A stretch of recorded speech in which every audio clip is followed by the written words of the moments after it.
বিসমিল্লাহির রহমানির রহিম। আসলে অনেক রিল ভিডিও করি, মজা করি।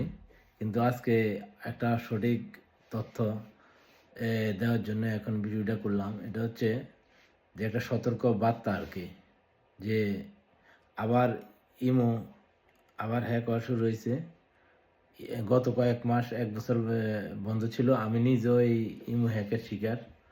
কিন্তু কালকে রাত্রে হঠাৎ করে আমার এক বড় ভাইয়ের ইমো হ্যাক করে আবার এই দেখেন কি ধরনের মেসেজ আসছে।